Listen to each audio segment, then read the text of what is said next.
Beginilah potret keseharian suatu desa di Buleleng, Bali bagian utara. Di desa Bengkale, warga disabilitas rungu wicara berkomunikasi dengan sesama maupun warga non-disabilitas dengan bahasa isyarat. Hal ini tidaklah mengherankan, karena sekira 75% masyarakat Bengkale mengerti dan mampu menggunakan bahasa isyarat setidaknya untuk percakapan dasar.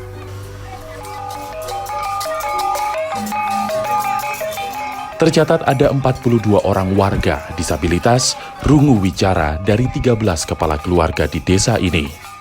Jumlah tersebut terhitung banyak sehingga membuat desa Bengkale sohor sebagai desa bisu tuli atau desa kolok dalam istilah lokal. Hidup di desa Bengkale dengan kondisi disabilitas yang dimiliki barangkali tak akan begitu sulit dijalankan karena penyandang bisu tuli dan masyarakat sekitarnya telah terbiasa berdampingan.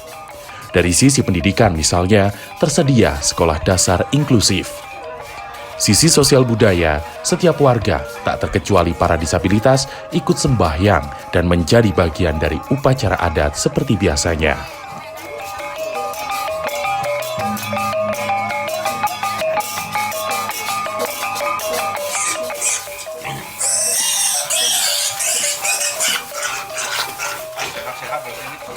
Untuk mendapatkan penghasilan, warga kolok juga mampu bekerja layaknya warga non-disabilitas. Ada yang mengerjakan pekerjaan fisik apa saja asal diberi upah. Ada juga satu keluarga bisu tuli yang beternak, memelihara babi ternak misalnya.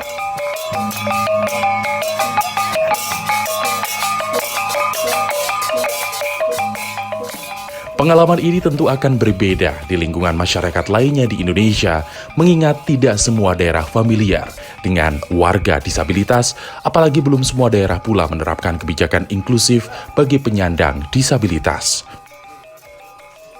Sebenarnya pandangan masyarakat terhadap penyandang disabilitas itu jujur masih jauh dari yang namanya merdeka stigma. Karena kenapa? Karena stigma masyarakat terhadap penyandang disabilitas itu masih melihat kondisi yang dikasihani atau di-charity. Sedangkan pada saat ini, bagaimana kita melihat perspektif kita terhadap penyandang disabilitas itu adalah sebagai human right, yang dimana penyandang disabilitas ini bisa mendapatkan kesempatan yang sama. Kesempatan yang sama itu maksudnya seperti apa sih? Dari lingkungan yang inklusi itu mulai dari pendidikan, ya kan, fasilitas yang aksesibel, terus dari kesempatan kerja, kesehatan, dan ekosistem lainnya gitu. Sehingga bagaimana masyarakat ini bisa memiliki kesempatan yang sama setara dengan warga lainnya apabila lingkungan kita ini menerima.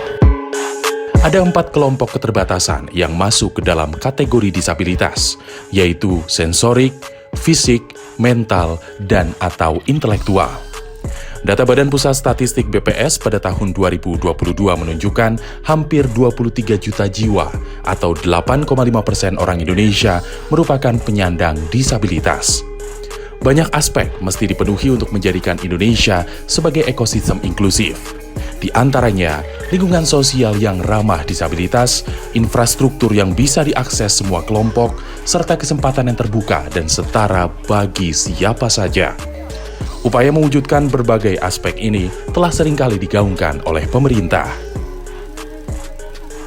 Melalui regulasi dan kebijakan, serta melalui budaya masyarakat yang inklusif, melalui kerjasama antar Komisi Nasional Disabilitas dan seluruh komponen bangsa, kita bisa meningkatkan partisipasi aktif penyandang disabilitas dalam pembangunan dan mendorong terbukanya akses layanan publik yang ramah disabilitas. Penyandang disabilitas harus memperoleh kesempatan yang sama, kesempatan luas untuk mendapatkan pendidikan yang layak, kesempatan yang luas untuk bekerja dan berkarir, serta kesempatan yang luas untuk berprestasi. Pengamat sosial Rizalwan Lubis memandang inklusivitas belum menjadi suatu hal umum di tanah air. Namun menurutnya memang ada upaya jelas dan konkret yang mengarah ke sana. Dalam menciptakan kesempatan misalnya, pemerintah telah mencoba memberikan apresiasi, fasilitas, dan ruang gerak yang lebih besar bagi para penyandang disabilitas. Fasilitas alat bantu disabilitas merupakan salah satunya. Alat bantu disabilitas merupakan bentuk afirmasi yang jelas, kebutuhan mendesak jika bicara dalam rangka meningkatkan produktivitas penyandang disabilitas. Lebih dari itu, alat bantu yang dimodifikasi dengan teknologi kini terus dikembangkan agar bisa memberikan kenyamanan dan keamanan ekstra bagi para pengguna. Saya melihat alat bantu ini dari dua perspektif ya. Satu bahwa dia membuat penyandang disabilitas ya, tunanetra maupun tunagrahita tadi, tunarungu tadi, itu mampu melakukan sesuatu yang selama ini dia tidak mampu lakukan. Jadi mengempower ya, melakukan pemberdayaan dengan alat yang membantu mereka melakukan hal-hal spesifik ya, mengidentifikasi bahaya yang akan mendatangi mereka. Beberapa tahun belakangan, pemerintah melalui Kementerian Sosial menyediakan alat bantu inovatif bagi penerima manfaat, yaitu mereka para disabilitas yang membutuhkan. Ide soal alat bantu disabilitas dengan modifikasi teknologi disalurkan kepada sentra terpadu di sejumlah wilayah untuk selanjutnya dikembangkan hingga membentuk rupa. Satu di antaranya adalah tongkat penuntun adaptif yang lahir di Sentra Terpadu Kartini Temanggung, Jawa Tengah.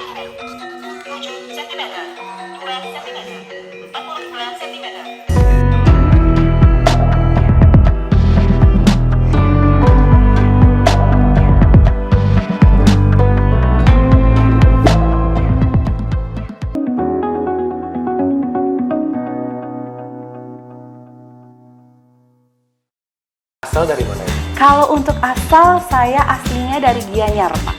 Villa atau properti di Bali ini seperti apa sih sekarang? Ya, kalau tren secara desain ya, Pak ya. Ini super luar biasa. Super luar biasa, gede banget. Biasa saya ada di ini kembali bersama saya Novara Krisna di acara Ngopi Bali, ngobrol produktif inspiratif dari Bali.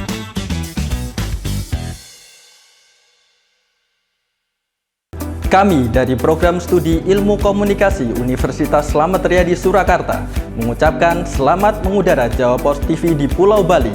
Semoga Jawa Pos TV dapat memberikan tambahan informasi dan hiburan untuk masyarakat Bali. Jaya terus Jawa Pos TV Bali. Presiden menjelaskan bahwa usulan kenaikan gaji yang tertuang dalam RAPBN 2024 tersebut, Upacara di kedalaman 10 hingga 12 meter tersebut, Puan Maharani menyebut bahwa hubungan kedua partai, bak pasangan menyambut HUT ke-78 kemerdekaan Republik Indonesia, pemerintah Kota Jayapura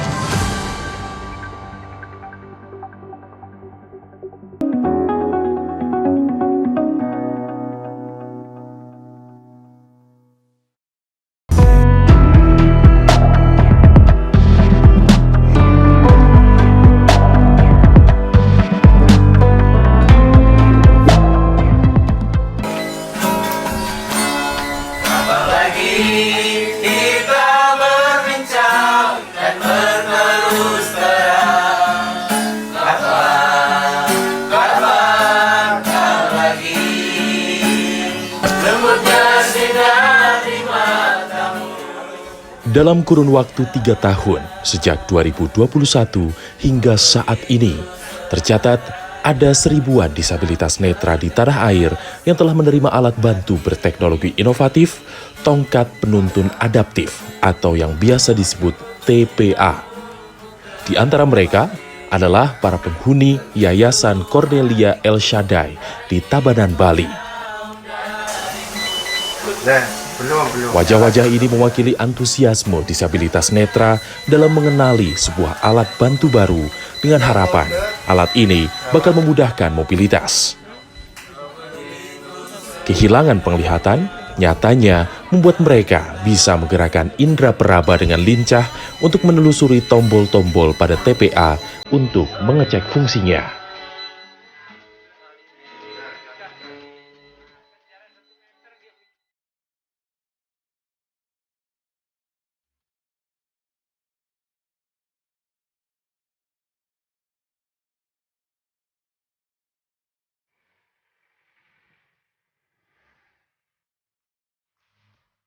Dari sentra terpadu Kartini di Temanggunglah, tongkat penuntun adaptif berawal.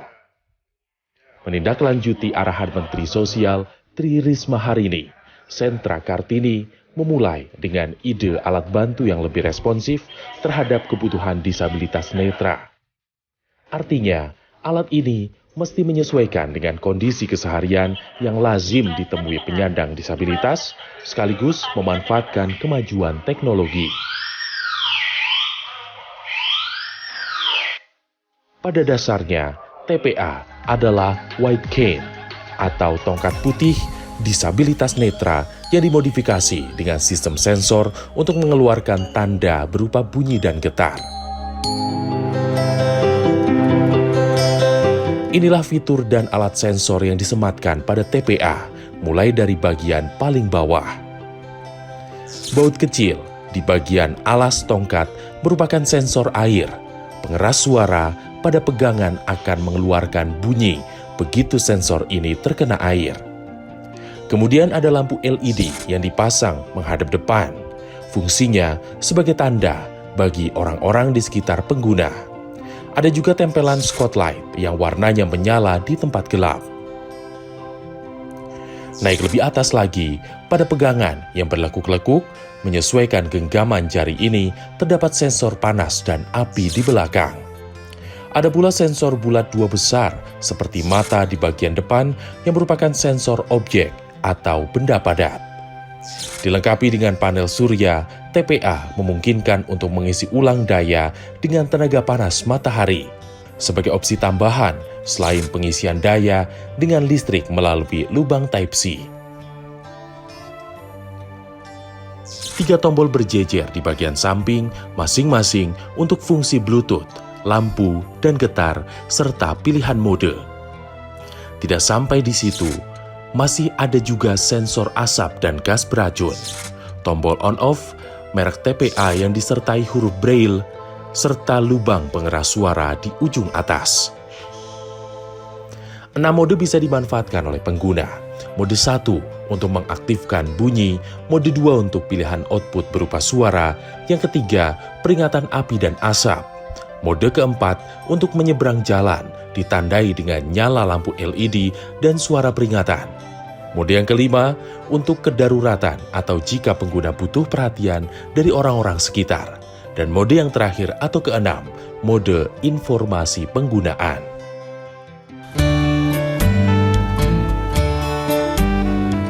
Dalam produksinya, prinsip dari disabilitas untuk disabilitas benar-benar diterapkan.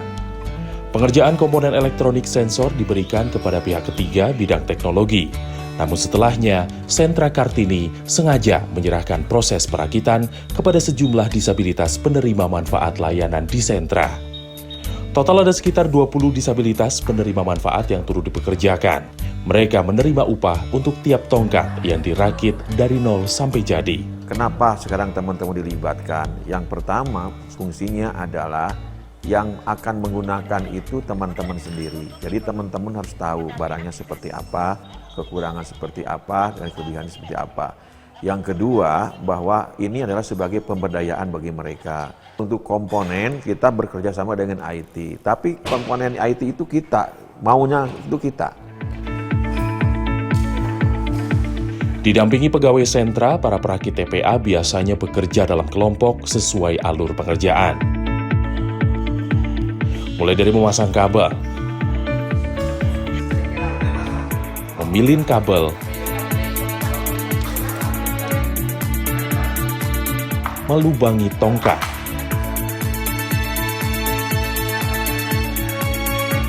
memasang LED dan stiker spotlight, menyolder,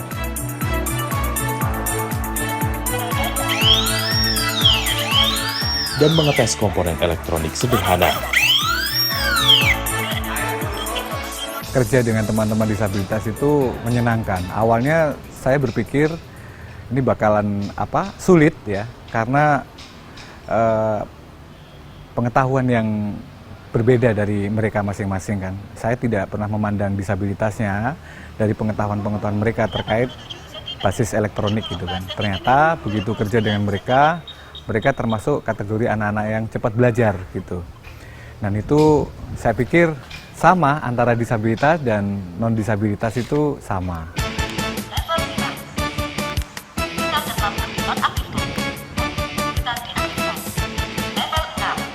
Terkhusus di bagian finishing ditempatkan seorang disabilitas netra. Harapannya, tongkat yang lolos uji kualitas memang benar-benar layak dan pas digunakan oleh disabilitas netra lain yang bakal menjadi pengguna. Soim Hasan, pria 48 tahun yang pekerjaan utamanya adalah tukang pijat netra, menjadi pekerja quality control. Saya perasaan ya senang, dalam arti saya setidaknya ikut andil dalam bermanfaat buat teman-teman lah, intinya gitu. Ketika saya melepaskan tongkat ini, harus yang saya pikirkan kan saya harus bertanggung jawab sama teman-teman yang menerima. Nanti ini berfungsi benar-benar berfungsi apa enggak sama mereka. Makanya kadang dari teman-teman pun sering ada masukan ke saya, Mas ini kurang ini, dan kami sampaikan ke pimpinan.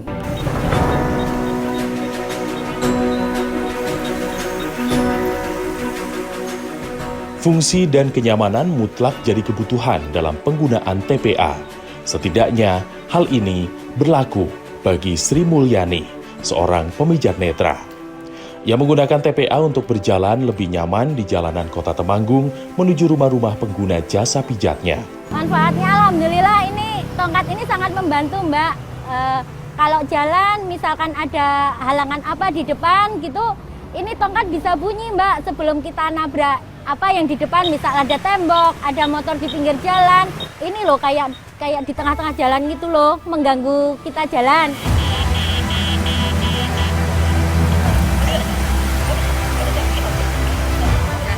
TPA di tangan pengguna seperti Sri Mulyani jadi contoh bahwa alat bantu disabilitas inovatif ini bisa mendongkrak kesempatan disabilitas untuk berdaya dan setara dalam menjalani keseharian dalam mencari penghasilan. Konsep serupa diterapkan pada alat bantu inovatif lainnya, Grui dan Grita, berwujud gelang bersensor untuk disabilitas rungu wicara, juga untuk disabilitas grahita. Keduanya diciptakan dengan harapan dapat membantu dan memudahkan keseharian penyandang disabilitas di tengah-tengah lingkungan non-disabilitas.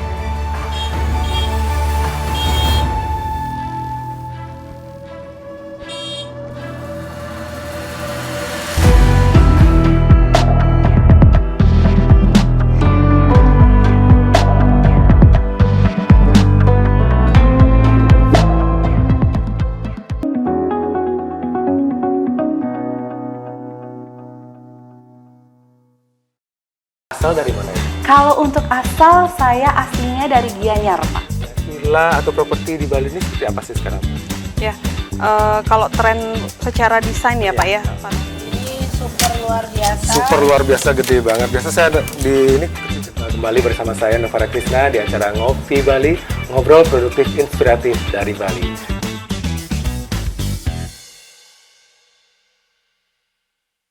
Kami dari Program Studi Ilmu Komunikasi Universitas Slamet Riyadi Surakarta mengucapkan selamat mengudara Jawa Pos TV di Pulau Bali. Semoga Jawa Pos TV dapat memberikan tambahan informasi dan hiburan untuk masyarakat Bali. Jaya terus Jawa Pos TV Bali. Presiden menjelaskan bahwa usulan kenaikan gaji yang tertuang dalam RAPBN 2024 tersebut, upacara di kedalaman 10 hingga 12 meter tersebut, Puan Maharani menyebut bahwa hubungan kedua partai, bak pasangan menyambut HUT ke-78 kemerdekaan Republik Indonesia, pemerintah Kota Jayapura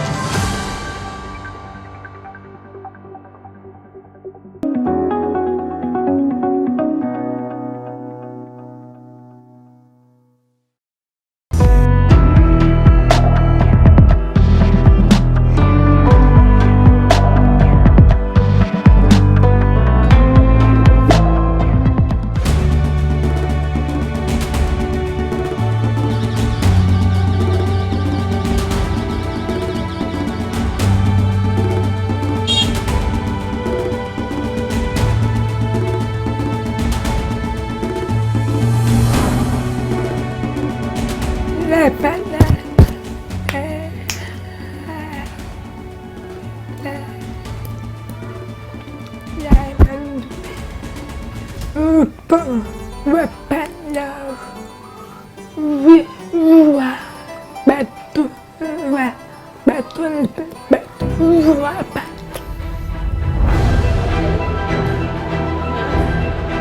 Gelang rungu wicara atau gruwi lahir untuk memfasilitasi penyandang tuli dan bisu agar bisa mendengar dan berbicara dengan cara lain.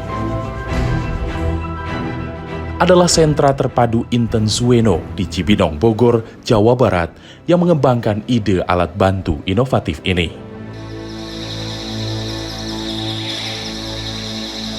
Suara keras yang umumnya menjadi potensi bahaya dapat dirasakan pengguna lewat getaran dan lampu yang menyala.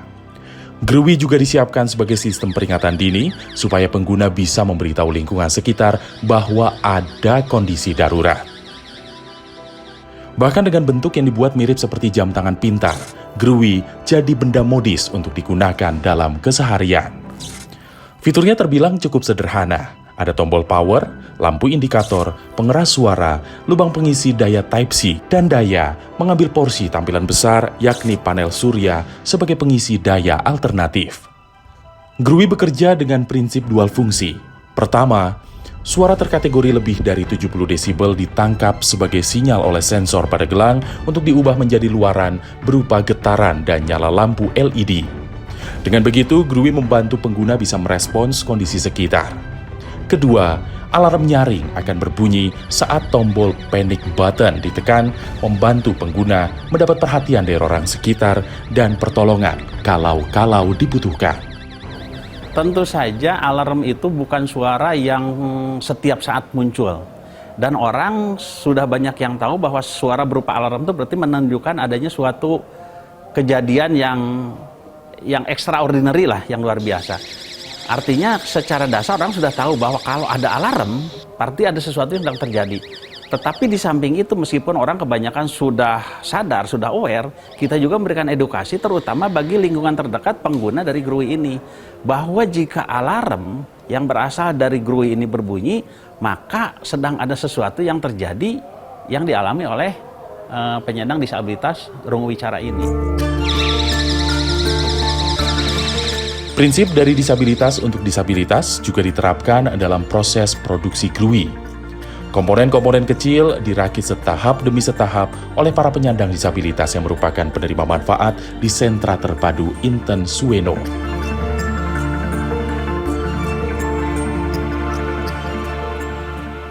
Perakit gruwi terdiri dari penyandang disabilitas fisik yang mengalami cacat pada kaki juga tangan. Mereka yang sebelumnya telah belajar di kelas elektronika dilatih khusus selama 1-2 pekan agar mampu merakit gruwi. Pekerja sentra mendampingi mereka sebagai instruktur. Untuk perekrutannya kita latih dulu. Kebetulan kita latih ini ada 4 orang. Yang 4 orang untuk melatihnya itu dalam hal dasar elektronika seperti untuk menyolder, untuk teknik pengukuran elektronika, dan untuk rangkaian listriknya. Samsudin ialah seorang penyandang disabilitas fisik. Tangan kanan yang jadi keterbatasan ternyata tidak membatasi keinginan dirinya untuk merakit gruwi, melatih keterampilan yang sebelumnya tidak ia miliki.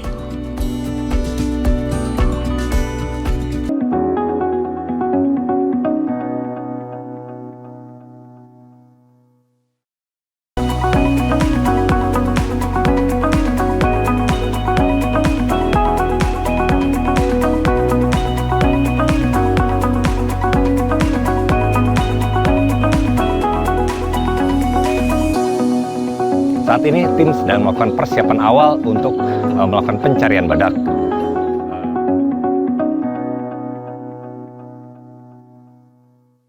Om Swastiastu, saya Cikek Bulan dari Nata Suara Production penyanyi Koplo Bali mengucapkan selamat mengudara Jawa Pos TV di Pulau Bali. Semoga Jawa Pos TV dapat memberikan tambahan informasi dan juga hiburan untuk masyarakat Bali. Jaya terus Jawa Pos TV Bali. Suksema!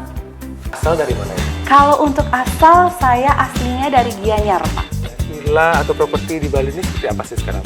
Ya, kalau tren secara desain ya Pak ya. Ini super luar biasa. Super luar biasa, gede banget. Biasa saya di ini kembali bersama saya Novara Krisna di acara Ngopi Bali, ngobrol produktif inspiratif dari Bali.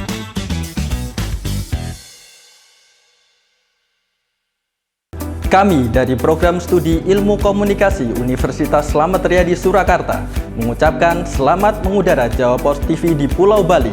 Semoga Jawa Pos TV dapat memberikan tambahan informasi dan hiburan untuk masyarakat Bali. Jaya terus Jawa Pos TV Bali. Presiden menjelaskan bahwa usulan kenaikan gaji yang tertuang dalam RAPBN 2024 tersebut, upacara di kedalaman 10 hingga 12 meter tersebut, Puan Maharani menyebut bahwa hubungan kedua partai, bak pasangan Menyambut HUT ke-78 kemerdekaan Republik Indonesia, pemerintah Kota Jayapura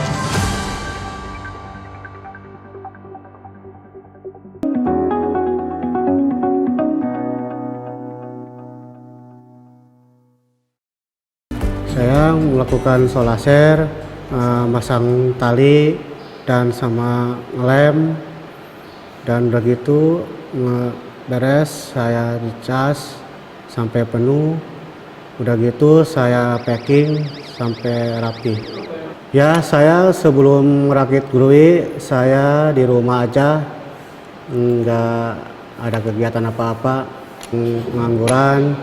Alhamdulillah saya bisa ngerakit grui dengan 2 minggu.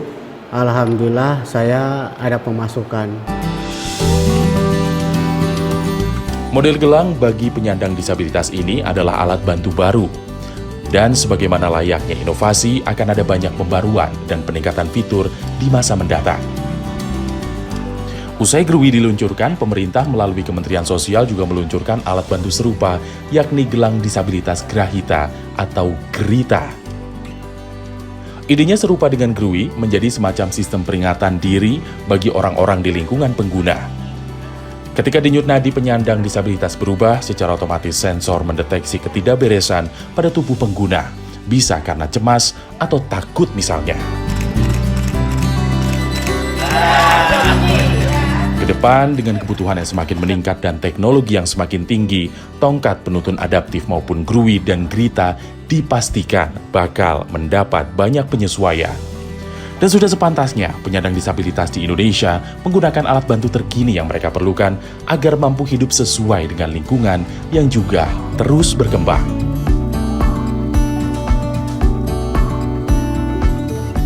Tentu tujuannya adalah agar mereka berdaya dan setara.